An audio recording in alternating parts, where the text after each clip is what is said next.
so much to the folks at NAS for having us here tonight. We're really excited to be here with our fellow presenters and with you all and to have a great discussion on these topics we love so much. Aimee and I are really interested in the role of the arts, and specifically in science communication, science learning, and informal science learning. And if you think about it, a lot of informal science learning and science communication, science education, arts-inspired projects involve collaboration between artists and scientists. And as Jamie was talking about earlier, there's a really robust and rich literature of research about science learning and informal science learning, STEAM, but we feel there's a need for more engagement in research around art and science collaborations and specifically, and we think that researching art and science collaborations can really inform the practice of science communication and informal science learning, and so that's what we're here to talk to you about today. So I'm Amy Lesen. I'm a research professor at the ByWater Institute in Tulane University in New Orleans. And I'm Aimee Rogan, and I am the director at a place called the Studio in the Woods, which is literally in the woods, and a part of the ByWater Institute at Tulane. So the ByWater Institute is an interdisciplinary environmental research center at Tulane, and we do community-engaged and use-inspired research about coastal resilience and the urban environment. And so for example, some of the research that we do, I've been doing work with communities on the coast in Louisiana and Alabama about the long-term effects of the Deepwater Horizon oil spill on communities and individuals there. I also work closely with, some of you may have heard of the Ile de Jean Charles Native American tribe that is being really affected by coastal land loss and flooding and has decided to resettle their community. So those are some of the kinds of work that we do in addition to the work we're going to be talking about today. So a Studio in the Woods, as I mentioned, is in the woods. We are a part of Tulane, but we were founded by a couple who bought a piece of property literally on the banks of the Mississippi River, across the river from downtown, from part of New Orleans. So we are a part of New Orleans, and we are dedicated to providing a space for creative inquiry, first for artists and now scholars and scientists, and really providing a space for people to look and examine and make new work around the challenging issues of our time. So we have a long established record of pairing land preservation, which is a part of what we do, with intimate artist residencies and connecting artists to the local community through creative discourse centered on environmental art and social challenges. This is where we are. We're at 13401 Patterson Road, and we are quite close to the Gulf, we're getting closer every day to the Gulf, unfortunately. And we are, as I said, right on the Mississippi River, and that creates a really dynamic setting for artists to be. We consider ourselves a place-based residency, and so artists and scholars who come there spend time literally we have a botanist on staff who takes them into the woods and gives them an understanding of the very specific local ecology, but also how that connects to the regional issues and challenges, and creates a place for a springboard for work, whether it's directly about the themes of our environment or not. It provides a space for that springboard. So here we are. We have, this is one of our original buildings. Our founders, we too are celebrating our 50th year. Our founders bought this property in 1969, and they knew enough to not clear the woods. And then they were artists. They built their buildings for their home and their studios. And so these buildings are all built with recycled materials long before that was fashionable, at least in New Orleans. We've hosted, since 2001, we've hosted nearly 150 residents. And that has included artists across all disciplines. Anything you can think of, we have invited into our woods to make work. These are primarily competitive selected residencies, and the residencies are between 1 and more typically 6 weeks, and they're very staff-supported creative work time, room and board, along with a generous stipend and materials budget. It's another one of our buildings, one of the artist studios. Primarily, our residencies are thematic and respond to current events And we really consider them to be grounded in this interplay between art and science and place, and between humans and the natural world. It's very important to us that our residencies have an impact on the city and on the region. And to this end, artists who apply have to propose a self-described and significant community engagement component to their residency. This takes the form of anything from working with students to producing a play to some of the examples I'll show, exhibits in the community, taking people out into the swamp to build a sculpture. It just takes all different kinds of forms, and we just try to follow the mind of our artist residents and support them. And we have a staff dedicated to do that support. So I said our residencies are thematic. It's just going to focus on a couple of different residencies out of this series that we did. We've been doing these 3-year series since Hurricane Katrina, which taught us a lot, that we needed to really pay attention to our natural environment. And so we did a couple of 3-year cycles on different themes related to environment, water, landscape. And then we became artists were so interested in connecting. We're a part of Tulane University. Our founders donated the space to Tulane. And so artists were really interested in collaboration with faculty at Tulane. So we formalized that in a project we called Flint and Steel, Cross-Disciplinary Combustion. And this project, we partnered artists with all kinds of faculty at Tulane and also at Xavier University in New Orleans. And, part of what we wanted to do was increase our profile within the university. I have to be pretty transparent about that. But it was a fascinating process. And artists would apply with a proposal for round one. Then we would, in an area they'd like to explore, and we would match make. We felt like a dating service, and sometimes it didn't work. But together, then they would apply for round two. So these were artist-driven inquiry. And some folks could play better than others, and I'm going to give you some examples of successes. Interestingly enough, these were all kinds of engagements, not just science, but also within the liberal arts. And the most successful ones were across art, were science and art. I have my speculations about that, mostly that I think this sense of wonder and inquiry is present in both disciplines. Here we had an artist, Pippin Frisbee Calder, who we partnered with water biologist Tim McLean, who is a deep lover of phytoplankton, but didn't know how to share that love beyond the classroom. And Pippin's a printmaker and very engaged in her community in terms of getting prints out in all different kinds of creative spaces. So they would collect phytoplankton from our multiple waterways within southern Louisiana. And then they did a series of exhibits. Here you can see on the top right, she used glow-in-the-dark paints to exhibit some of the fantastic qualities of phytoplanktons. These two are still collaborating many years later, and that's really exciting to us to be able to see that. Another project that was pretty successful was an artist, Jan Moon, from Brooklyn, and we partnered her with a pharmacologist and nationally known lead researcher, Howard Mielke. Jan spent a lot of time in Howard's lab, and she got to know local community members in a heavily leaded area, and she worked with them to remediate their local garden and worked with Howard on developing educational materials and other resources. So, contemporary artists are really interested in using anything at their disposal so many of them, to get into communities and to communicate and work with people. And Jan did, you can see some of it. So they laid down a lot of this orange cloth and did a lot of work in this particular community garden. And then lastly, I'll show this sculptor Esther Salons worked with an entomologist, Claudia Reigel.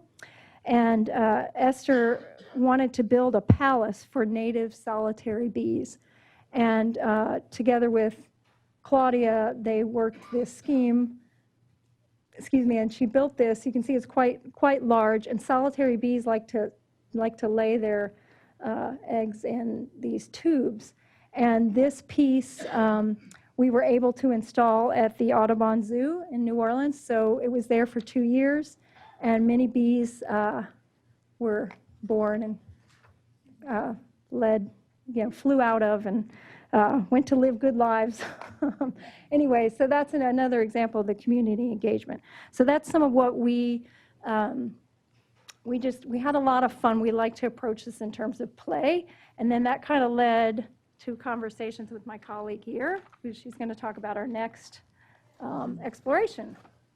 So these cross-disciplinary combustions, the flint and steel residencies, really made us start thinking about, and also some conversations with colleagues really made us start thinking about what is it that goes into successful artist-scientist collaborations, and specifically, if we look into this more deeply and really learn how we can support artist-scientist collaborations, how can that strengthen and inform informal science learning and science communication and science education, since these collaborations are such a key part of that.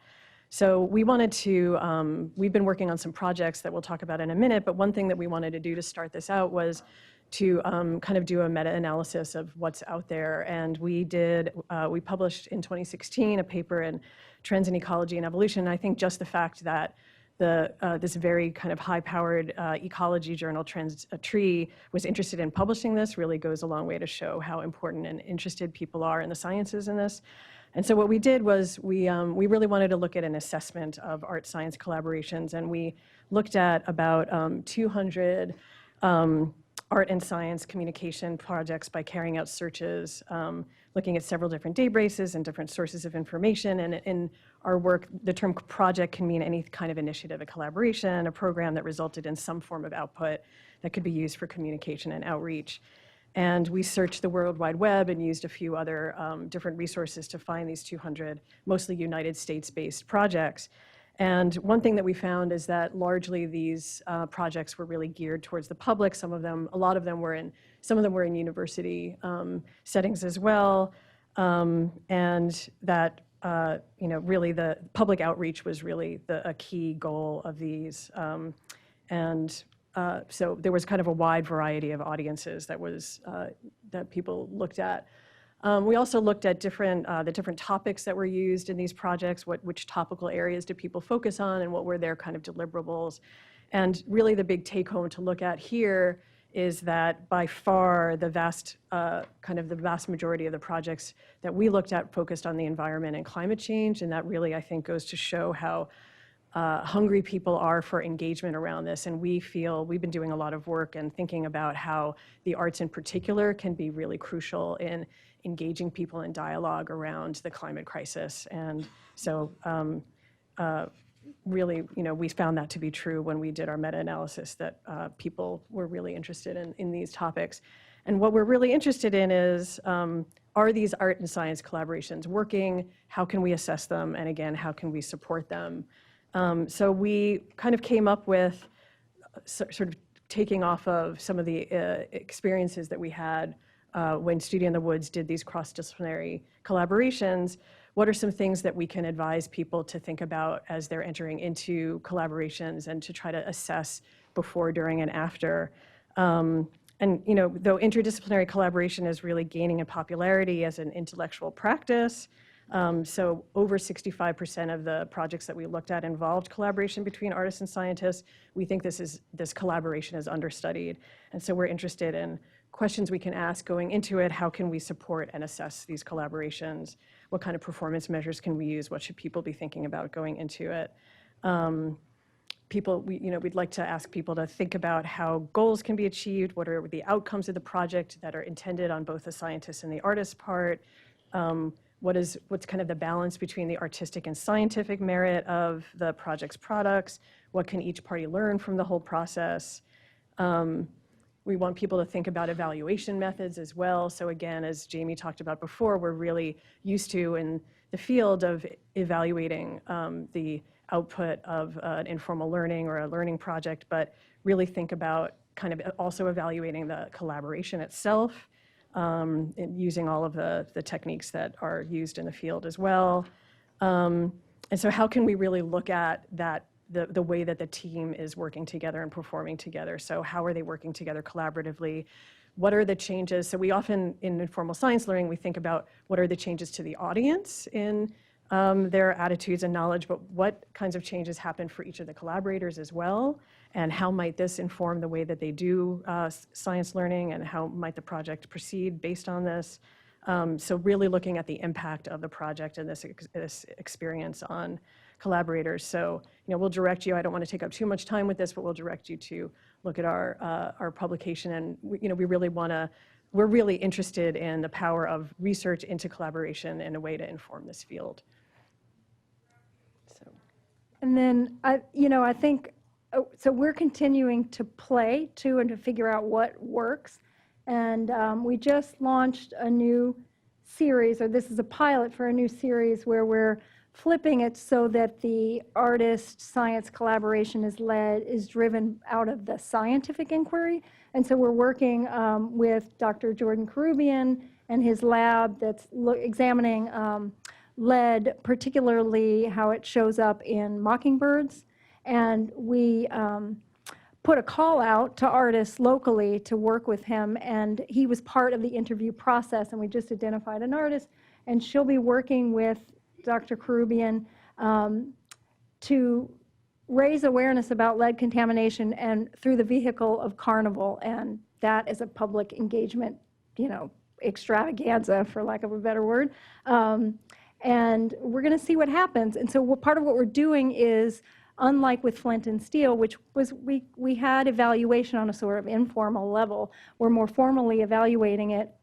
Amy here will be interviewing the collaborators and then developing measurement tools for the audience.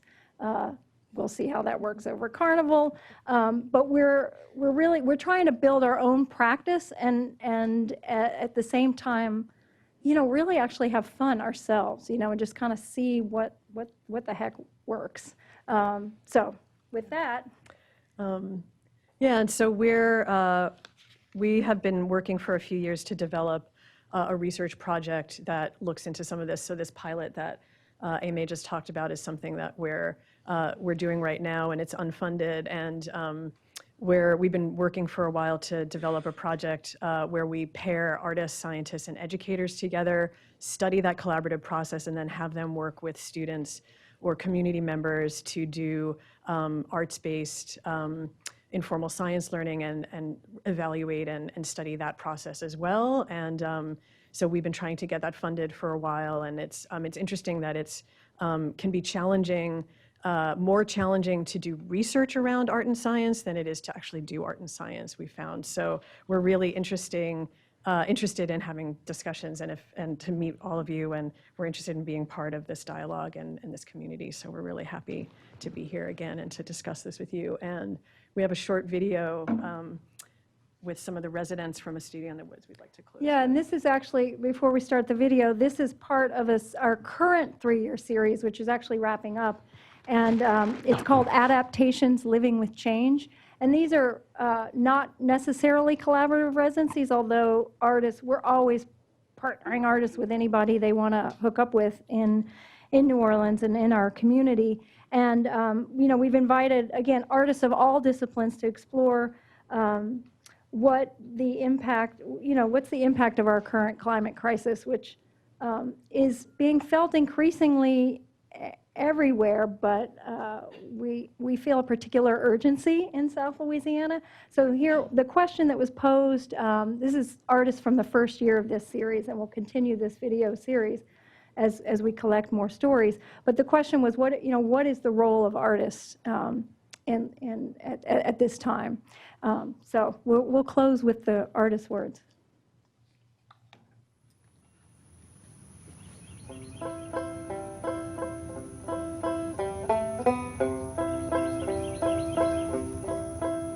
My name is John Kleinschmidt. I'm an architect and artist in New Orleans.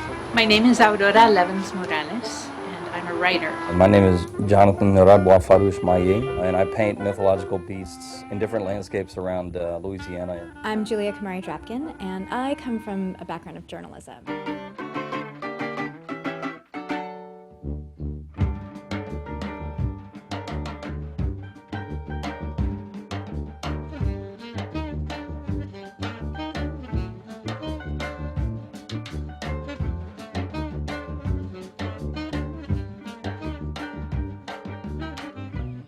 work that I'm doing is thinking about mutability. I'm interested in these social human histories of place. There were so many powerful things that we learned about spending time in the forest. Torn papers become this fragmented swampland that is the things receding into the Gulf, and then ultimately becomes like a new world that we build together. When it comes to where we live, we make decisions that are emotional, that are anecdotal, that are driven by story and memory. Storytelling is actually at the core of all social justice work, and artists are specialists in that. I think artists can ask different kinds of provoking questions. Just simple questions of how to draw change, or how will we have to change to adapt to our future landscape. Being an artist feels like so much responsibility. We need to dig into our minds, our bodies as dancers, dig for elegance. I hope that what I do adds to what we already have here and builds on something positive, and to tell future generations about like what we can do in a positive manner to change things now. Kind of asking ourselves impossible questions, and we're going to have some, I think the crazy ideas might be the ones that help us.